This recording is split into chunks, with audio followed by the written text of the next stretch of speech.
Thozani bantwana bethomo. Namhlanje khuluma ngeBhayibheli. So ngizokhuluma about my favorite chapter eBhayibhelini, uMark. Ngimthanda kakhulu uMark. So the verse and chapter I chose is Mark 11 verse 22 to 26. iBhayibheli engiliphethe elesizulu. So ngokuka Mark chapter 11 verse 22 to 26. Lapho uJesu ephendula ethi kubo, kholwani kuNkulunkulu. Ngiqinisile ngithi kini yilowo nalowo oyakuthi kule ntaba nqukuleka uphonseke elwandle engangabazi enhlizweni yakhe, kepha ekholwa ukuthi lokho akushoyo kuyokwenzeka, kuzoba njalo. Ngalokho ngithi kini, konke enikhulekelayo nenikucelayo kholwani ukuthi nikwamukele nizakuba nakho. Futhi nxa nimi nikhuleka, thethelelani uma ninamagqubu nomunye, ukuze noyihlo osezulwini ezokwazi ukuthi ekuthethelele amagqubu wakho onawo. Kepha uma ningathetheleli, noyihlo osezulwini akayi kunithethelela izimpambeko zenu. So if you cannot forgive umuntu okonile nomuntu okwenze into ebuhlungu, even your Father in heaven cannot forgive you for amaphutha wakho nezakho izono. So now this means, to my own understanding, how can you pray to God ucele okuthize okucelayo nokuthi umcela ukuthi akuthethelele ezonweni zakho, whereas you as a person you fail to forgive the next person, you fail to forgive umuntu okonile?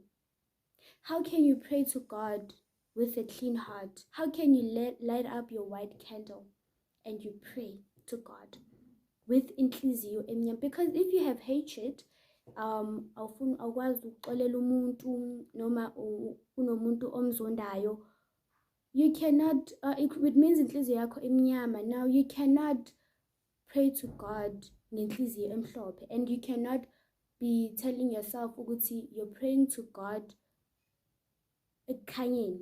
It means you're in the darkness, right guys?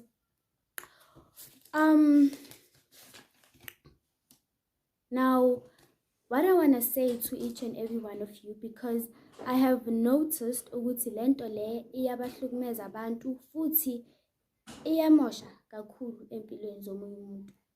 Xolela omunye umuntu uma ufuna indlela zakho zikhanye, because uma ungamxolelile umuntu umfaka ebumnyameni lowo muntu, but akangeni yedwa, ungena nawe ebumnyameni lowo muntu.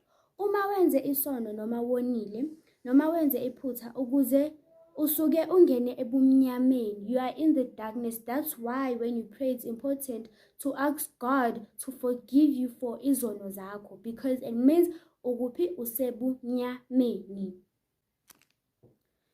It means usebumnyameni. That's why you ask God for forgiveness, so that uNkulunkulu ezokhipha ebumnyameni akufake kuphi ekukhanyeni la kumele ube khona, right? Ngoba uNkulunkulu emuhle njalo futhi ephila kwezethu inhliziyo, uyakuxolela kwizono zakho.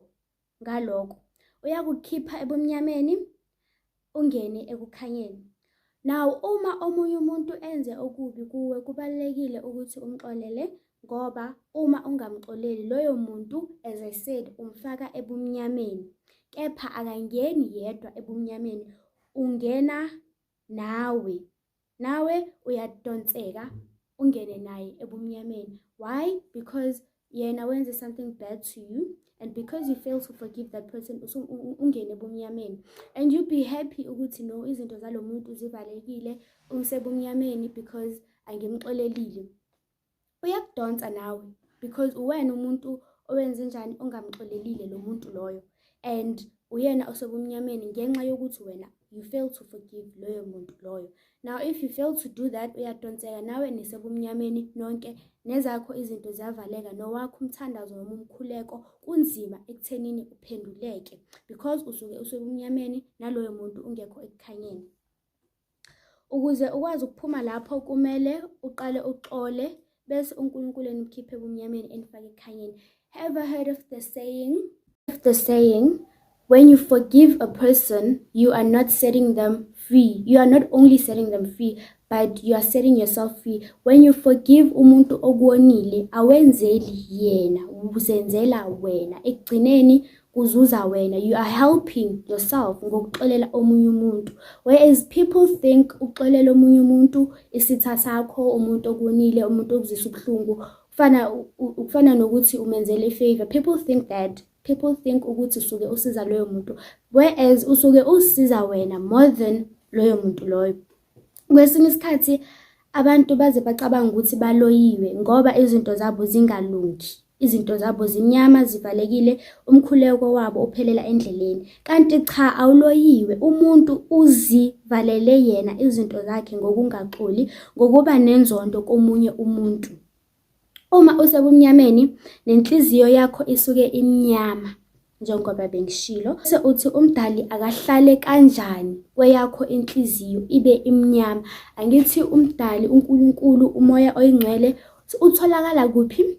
Kwezethu inhliziyo. Uma ufuna ukuzwa umoya oyingcwele ukhuluma kuwe, ufuna ukuxhumana nawo self, uma ufuna uNkulunkulu asondele, ufuna ukusondeza kuNkulunkulu, kumele umgcine kuphi? Enhliziyweni zethu, ngoba uNkulunkulu uphila enhliziyweni zabantu abasekukhanyeni nabalungileyo.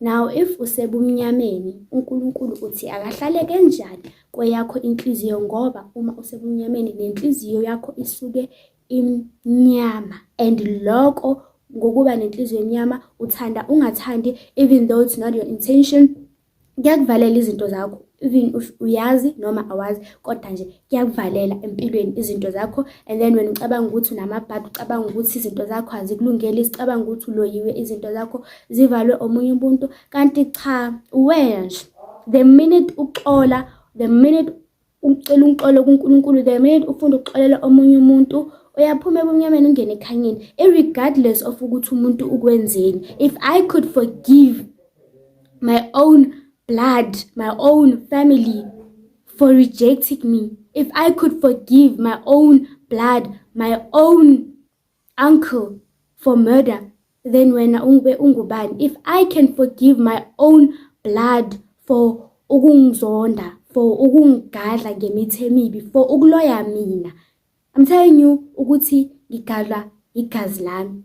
Do you know the pain of umuntu that ukhule ubukela kuye, umuntu obowuthi role model yakho, umuntu obowutshela ukuthi uyakuthanda ngoba nakhu ewumndeni wakho, ngoba nakhu uhlobene naye, ngoba nakhu eyigazi lakho, umuntu ongambiza mhlambe ngomalume noma ngogogo noma ngo-auntie, kuyena okuthakathayo, okuprethendayo. Do you know the pain of being too close to someone, whereas ukwazi ukukhuluma naye yonke into, ukhululekile uma unaloyo muntu, you always calling lo muntu loyo, and usitshela ukuthi naye uzizwa ngendlela efanayo nawe, uyakuthanda ngoba uyigazi lakhe. Do you know the pain of uhambe uyohlola, uthi uyohlola kuvela ukuthi njengoba wena izinto zakho zingalungi, njengoba wena ufeyile esikolweni, njengoba wena inhlanhla zakho zivaliwe, is because lo muntu lo othi umbiza ngogogo, othi umbiza ngo-auntie, uyena okugadla. Lo muntu lo othi umbiza ngomalume, uyena okumoshela izinto zakho. Lo muntu ombiza nge-cousin, uyena okugadlayo, okuvalela izinto zakho. My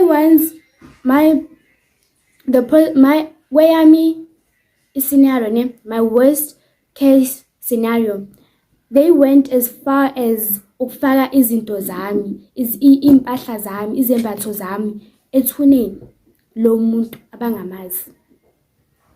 They went as far as ukuvusa umuntu oshonile kwithuna esingalazi, abangalazi naye umuntu, abantu osemzini, abantu oziphumulele, bemvusela ukuthi bemenze umkhovu khona bezomthuma kuwe ukuthi akazodestroy impilo yakho, ukuthi akakuletheli abe yisilwane empilweni yakho esizokuvalela izinto, esizokugulisa. At the end of the day nawe ugcine usubulala, noma at the end of the day ugcina usudonseka ezintweni ezimnyama, and then you end up losing your life, or kwenzeka izinto ezimhlungu kufana nokugula nani phezu kwempilo yakho. Now, if mina ngikwazile ukudlula through all of that, it was hard forgiving such people. But if I could do it, so can you. Now, in cases like that, you need to seek guidance from God. Those times were very hard times, and into oyidingayo is ukuthi usondele kakhulu kuNkulunkulu. Sometimes God lets you go through such things. Uyakubukela akeke udlule ebunzimeni obufana nalobo so that uzokwazi ukusondela kuye, so that uzomazi omunye umuntu, so that uzomazi uNkulunkulu. Now mina, everything that I went through, everything that people put me through, everything that those people put me through, abantu ebengibabiza ngomndeni, abantu ebengibabiza ngegazi lami, everything they put me through, ngize ngikwazi nokubaxolela and all of that, I wouldn't really say yes ngadlula ebunzimeni because of them, but another part of me would like to say thank you kubo, because if bengadlulanga kuloko, had I have not went through what they put me through, bengaba ngikwazi ukukhuleka namhlanje, ngaba ngimazi uNkulunkulu namhlanje, ngaba ngimazi omunye umuntu namhlanje, ngabe angikwazi ukuhlonipha omunye umuntu namhlanje, ngabe angikwazi ukuguqa ngedolo ngithi ngiyakhuleka kumdali. I've learned how to pray. I've learned how to read the Bible. I've learned ukuzenzela yami iBible study, ngingalindi ukuya esontweni, ngilinde umfundisi ukuthi kube uyena ongivulela iBhayibheli, kube uyena ongishumayelayo, kube uyena okhetha izwi nentshumayelo, ngilalele yena, ngingazivuleli, ngivi lapho ukuzivulela mina. I've learned all of that from what? From everything that they've put me through, from all the pain and all the hardship I went through. Because of them, that is what I've learned. So guys, kubo bonke ubunzima endlula kubo bonke ubumnyama enibhekana nabo empilweni zenu, nazi ukuthi kuba mnyama kakhulu mase sekuzosa, and la kusakhona vele kukhanye kakhulu. Uma ufuna impumelelo empilweni yakho nokukhanya okuhle nani nothingo lwenkosazana empilweni yakho, kumele udlule ebumzimeni. And the more uzibona usebumnyameni, the more ubona ubumnyama, ubone ngathi usebumnyameni kakhulu empilweni yakho, then you should know that after that kuza ini? Ukukhanya. Kuba mnyama kakhulu uma sekuzosa. Now if uyahluleka ukuxolela omunye umuntu, noma ngabe kuthiwa ukwenzeni, noma ngabe kuthiwa uyini kuwe, noma isithi noma ngabe yini, ibusiso zakho ziza kanjani kuwe uma wena unenhliziyo emnyama? Ungalenzi neze iphutha lokukhanyisa isibani sakho, ukhanyisa ikhandlela elimhlophe ube ungakulungele ukuxola.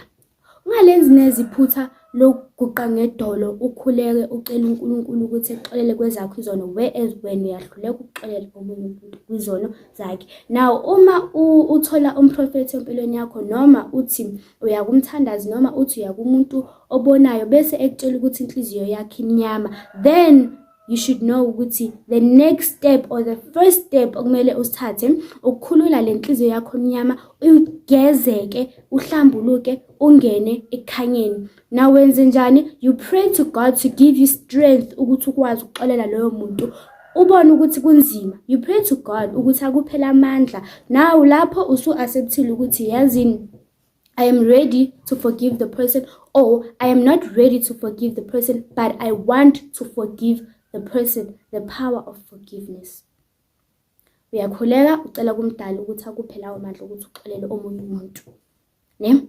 Qala lapho, that's the first step. The second step is you find the scripture eBhayibhelini, noma uya ku-Google ucine ama-verse akhuluma ngokuxolela, forgiveness, xolela omunye umuntu, xolela isitha sakho. You read lawo ma-scripture lawo, and then you read them every day, every week, until uze ulizwe ngaphakathi kuwe ukuthi lelo verse lichaza ukuthini. You may not understand it at first, but the more you read iverse eBhayibhelini, is the more it gets easier ukuthi we understand.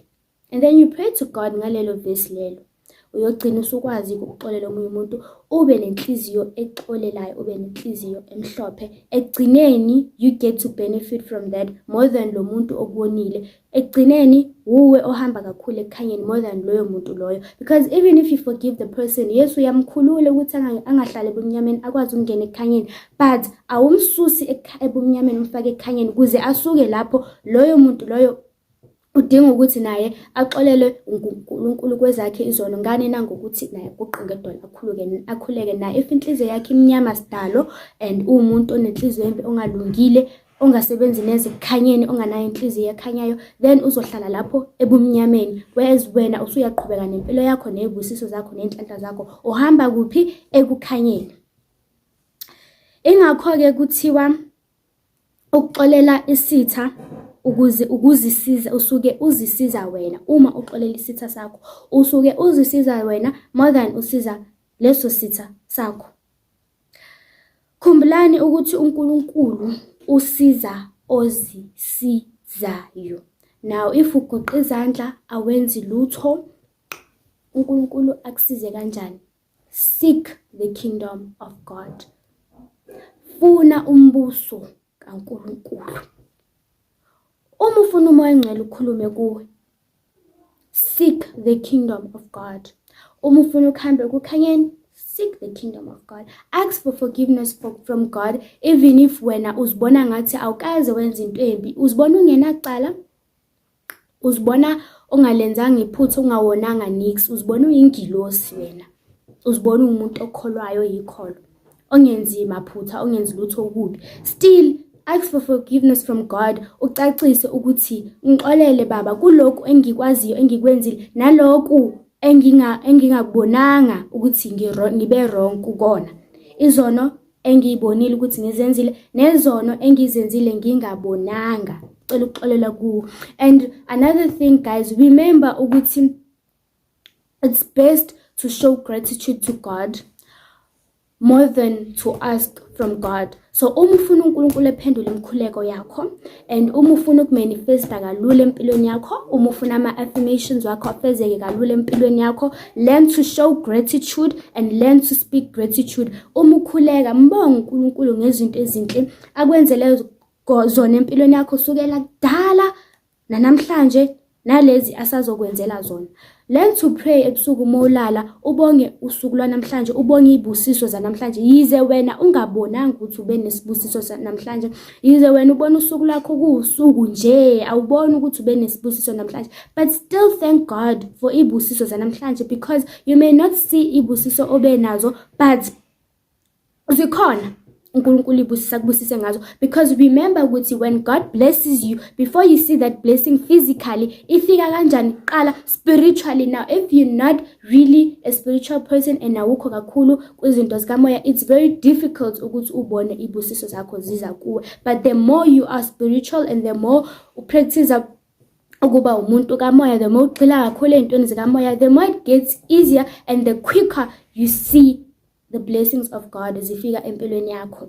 And another thing, showing gratitude to God and ukubonga uNkulunkulu ngezinto ezinhle akwenzela zona, akusukukhuluma kuphela nokuthandaza kuphela, nama actions mele abe khona. Show gratitude to God, even nama actions. Appreciate the sun, appreciate the rain, anything ecreated uNkulunkulu. Learn to appreciate izinto ezikanjalo. Phuma ngaphandle ebusuku ubheka ama-stars and like, wow, okay, God's beautiful creation. Phuma ngaphandle ubheke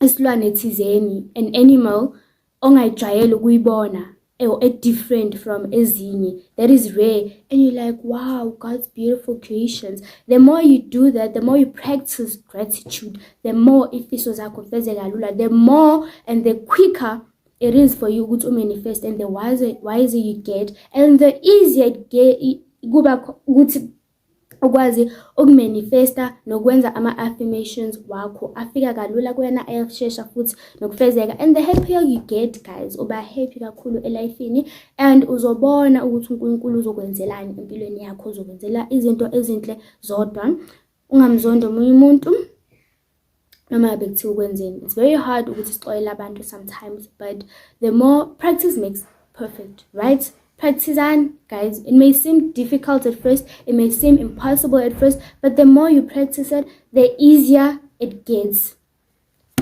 So zani bantwana bethongo, ngiyathemba ukuthi ukhona noma oyedwa noma bathathu noma baningi abazofunda kule video yami le, because now I'm sensing abantu abangakhululekanga. I'm sensing abantu who are trying to seek the kingdom of God. I'm sensing abantu abafuna umbuso wakaNkulunkulu, abakhulekayo, izinto zabo zimnyama zivalekile, bafuna ukungena ekukhanyeni, ababona abantu ababi laba, abantu abalungileyo, but izinto zabo azilungi, abajabule nezempilweni zabo, konke kuvalekile. They feel stuck empilweni and bamangela ukuthi kanti uNkulunkulu uphi na ngoba ngiyaguqa ngiyakhuleka every day. Ababona ukuthi blockage la, inkinga la is the fact that awumxolelile umunye umuntu, awumxolelanga isitha sakho, noma ngabe ubani lo ngamxolelile, muxolele kuze izinto zakho zilunge. Uthanda ungathandi ukumxolela, iyona indlela yokuzikhulula, yokumkhulula, yokususa that blockage ekuvalile empilweni yakho kuze izinto zakho zingalungi, zizoqala ke zilunge. Uthanda ungathandi, whether you're a good person or not, whether you ufunda iBhayibheli, whether you're a spiritual person, whether uyakhuleka every day, uyaguqa ngedolo phansi, uyakhanyisa ibani zakho, if awumxolelile umunye umuntu, inhliziyo yakho imnyama still and izohlala imnyama until you learn to have a forgiving heart, until you learn ukuthi inhliziyo yakho ihlale emhlophe, izinto zakho zizokhanya zilunga lapho. Sometimes asithakathiwe guys, wena nje okumele ushintshe izinto zakho, omele ulungise inhliziyo yakho, omele uzilungise wena. Sometimes guys asikho isidingo sokuthi uye kubantu ababonayo. Sometimes guys akusikho isidingo sokusola omunye umuntu, akusikho isidingo sokusola abathakathi. Hlala phansi uzibheke ingaphakathi lakho ukuthi ungabe umuhle ngaphakathi nangaphandle na. Ungagcini ngokuba muhle ngaphandle kuphela, ube ne pretty face kodwa ngaphakathi umubi. Cha, iba muhle ngaphakathi nangaphandle. Thokozani bantwana bethongo, ngibonge kakhulu ukuthi ninalele ivideo yami. Bengicela kakhulu ukuthi nikwenze lokho engikushoyo, niqale kancane kancane. Ngiyathokoza. Amen.